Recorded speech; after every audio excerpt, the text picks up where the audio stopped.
السلام علیکم دوستو، آپ دیکھ رہے ہیں ثانی ٹی وی اور کتاب ہے دجال کون کب کہاں، جس کا ہم مطالعہ کر رہے تھے۔ اس کی 12ویں ایپیسوڈ حاضر خدمت ہے۔ تو اب آگے بڑھتے ہیں۔ جب لات چلے گا بنجارا، حضرت مہدی کی معاون 3 قوتیں۔ اب ہم اصل سوال کی طرف پھر لوٹتے ہیں۔ ہم نے مانا کہ حضرت مہدی کے ساتھ 3 طرح کی قوتیں ہو جائیں گی۔ نمبر 1، صالح اور قابل مسلمان۔ 2، نیک بخت یہودی، ان کا سرمایہ اور علم۔ 3، سعادت مند عیسائی اور ان کا تجربہ و ٹیکنالوجی۔ پھر خود حضرت مہدی کی قابلیت، ذہانت، جرات اور ان کے ساتھ غیبی نصرت و ہدایت، یعنی ہر موقع پر درست فیصلے کی صلاحیت بھی ہوگی۔ لیکن اس سب کے باوجود 7 سال کے قلیل عرصے میں آخر کس طرح وہ طاقت کے ان پہاڑوں کو جگہ سے ہلا سکیں گے جو گزشتہ 200-300 سالوں میں مغرب نے تھپی لگا کر کھڑے کیے ہیں؟ اس سوال کا جواب یہ ہے کہ ظاہر میں سنت کی کامل اتباع اور باطن میں رب تعالیٰ سے کامل تعلق کی برکت سے اللہ پاک ان کی جدوجہد، جہاد و قتال میں ایسی برکت عطا فرمائے گا کہ کائنات پر کار فرما غیبی قوتیں ان کے ساتھ ہو جائیں گی۔ مغرب کی دجالی طاقت محض مادہ پرستی پر مبنی ہے۔ مادہ اللہ کی نظر میں پست اور حقیر ہے۔ اللہ تعالیٰ کو پرواہ نہیں کہ وہ حقیر اور نفس پرست لوگوں کو یہ حقیر چیز دے دے۔ اس کے مقابلے میں حضرت مہدی اور حضرت عیسیٰ علیہ السلام بلند مرتبہ روحانی شخصیات ہوں گی۔ ان کو غیر معمولی کراماتی اور معجزاتی طاقت دی جائے گی۔ دنیا کے ختم ہو جانے کا وقت قریب ہے، اس لیے میں تمہیں اللہ اور اس کے رسول کی اطاعت، قرآن کریم کے احکام پر عمل، باطل کو ختم کرنے اور سنتوں کو زندہ کرنے کی دعوت دیتا ہوں۔ بیعت کے بعد حضرت مہدی کے پہلے خطبے سے اقتباس۔ حضرت مہدی کو اللہ تعالیٰ ایک رات میں صلاح کے بلند مقام تک پہنچا دیں گے۔ حدیث شریف۔ حضرت مہدی کے خلاف نکلنے والا لشکر، جس کا سربراہ سفیانی نام کا شخص ہوگا، زمین میں دھنسا دیا جائے گا۔ حضرت ابو ہریرہ رضی اللہ عنہ سے روایت ہے کہ ایک مرتبہ حضور صلی اللہ علیہ وسلم نے صحابہ کرام رضی اللہ عنہم سے پوچھا، کیا تم نے کسی ایسے شہر کے متعلق سنا ہے جس کے ایک جانب خشکی اور دوسری جانب سمندر ہے؟ صحابہ نے عرض کیا، جی ہاں یا رسول اللہ۔ آپ صلی اللہ علیہ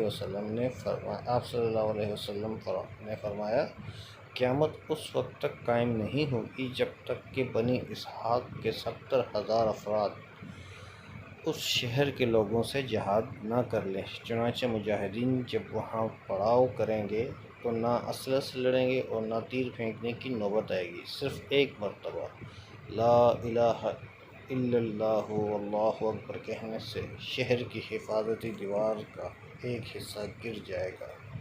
ایک اہم نکتہ اس روایت میں ایک لفظ سبعون الفا من بنی اسحاق آیا ہے، یعنی بنو اسحاق میں سے 70,000 مجاہدین۔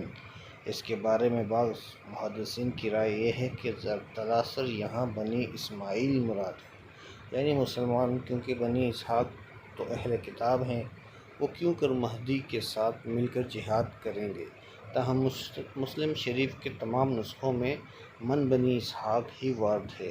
علامہ نووی رحمہ اللہ لکھتے ہیں، عربی کا ترجمہ ہے، قاضی عیاض نے کہا ہے، من بنی اسحاق کا لفظ ہی مسلم کے تمام نسخوں میں آیا ہے۔ البتہ مشہور و مستند بات یہ ہے کہ مراد بنی اسماعیل ہوں، چونکہ اس معنی پر حدیث کی دلالت بھی ہے اور سیاق حدیث کا منشا بھی یہی ہے، چونکہ ان سے مراد عرب ہیں اور شہر سے مراد قسطنطنیہ ہے۔ قسطنطنیہ ترکی دارالحکومت استنبول کا پرانا نام ہے۔ اس شہر کا کچھ حصہ ایشیا میں ہے اور کچھ یورپ میں۔ لگتا ہے یورپی یونین استنبول کے اس حصے پر قبضہ کر لے گی جو یورپ میں ہے۔ مسلمان جہاد کر کے اس کو یورپ سے واپس لے لیں گے۔ بنی اسماعیل کے لیے بنی اسحاق کا لفظ لانے کی ایک تعویل یہ بھی ہو سکتی ہے کہ حضرت اسحاق علیہ السلام بنی اسماعیل کے چچا ہیں اور ام الرجل سنو ابی چچا والد کے قائم مقام ہوتا ہے کہ قانون کے مطابق چچا کی طرف نسبت بھی درست ہے۔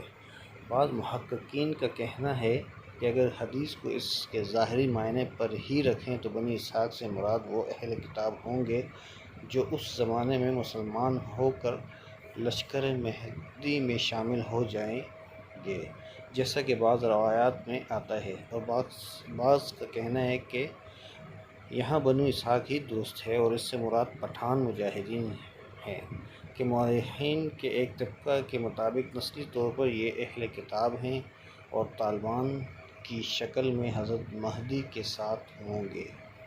ایک اہم وضاحت پھر یہ دیکھیے کہ حدیث شریف میں وضاحت ہے، نہ اسلحہ سے لڑیں گے نہ تیر پھینکنے کی نوبت آئے گی۔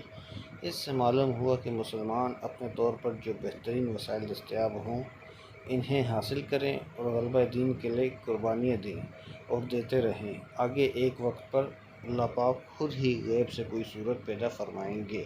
یہ بات اس وقت اور بھی زیادہ واضح ہو جاتی ہے جب ہم حضرت عیسیٰ علیہ السلام کے نزول کے بعد کے واقعات کا جائزہ لیتے ہیں۔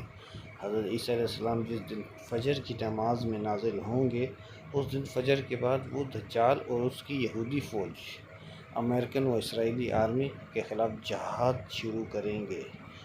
دجال ان کو دیکھتے ہی دم دبا کر فرار ہوگا، اس کی ساری شیطانی اور مادی طاقتیں سلب ہو جائیں گی اور شام تک ہر درخت اور پتھر پکار کر مجاہدین سے کہے گا، اے اللہ کے بندے، یہ یہودی میرے پیچھے چھپا ہے، اسے آ کر ختم کر دے۔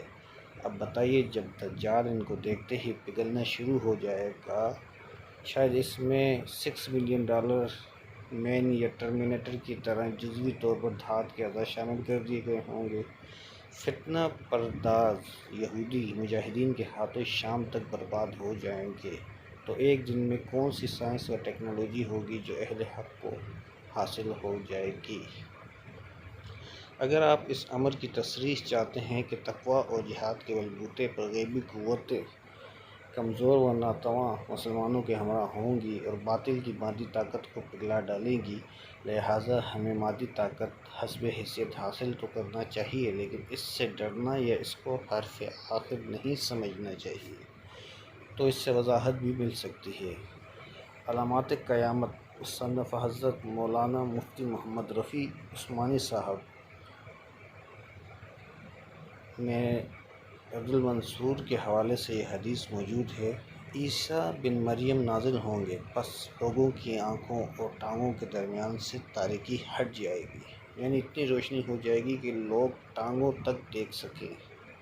اس وقت عیسیٰ علیہ السلام کے جسم پر ایک ذرہ ہوگی، بس لوگ ان سے پوچھیں گے کہ آپ کون ہیں؟ وہ فرمائیں گے، میں عیسیٰ ابن مریم اللہ کا بندہ اور رسول ہوں اور اس کی پیدا کردہ جان اور اس کا کلمہ ہوں، یعنی باپ کے بغیر میں اس کے کلمہ کن سے پیدا ہوا ہوں۔ تم 3 صورتوں میں سے ایک کو اختیار کر لو، ایک اللہ دجال اور اس کی فوجوں پر بڑا عذاب آسمان سے نازل کر دے، 2 ان کو زمین میں دنسا دے، یا 3 ان کے اوپر تمہارے اسلحہ مسلط کر دے اور ان کے ہتھیاروں کو تم سے روک دے۔ مسلمان کہیں گے، اے اللہ کے رسول، یہ آخری صورت ہمارے لیے، ہمارے قلوب کے لیے زیادہ طمانینت کا باعث ہے، چنانچہ اس روز تم بہت کھانے پینے والے اور ڈیل و ڈول والے یہودی کو بھی دیکھو گے کہ ہیبت کی وجہ سے اس کا ہاتھ تلوار نہ اٹھا سکے گا۔ پس مسلمان پہاڑ سے اتر کر ان کے اوپر مسلط ہو جائیں گے، اور دجال جب عیسیٰ ابن مریم کو دیکھے گا تو سیسہ کی طرح پگھلنے لگے گا، حتیٰ کہ عیسیٰ علیہ السلام اسے جا لیں گے اور قتل کر دیں گے۔ آج کے لیے اتنا ہی بھائیوں، انشاءاللہ نیکسٹ ایپیسوڈ میں اس سے آگے کا پڑھیں گے۔ اور آپ سے گزارش ہے کہ چینل کو سبسکرائب کریں، لائک کریں اور زیادہ سے زیادہ شیئر کریں۔ شکریہ۔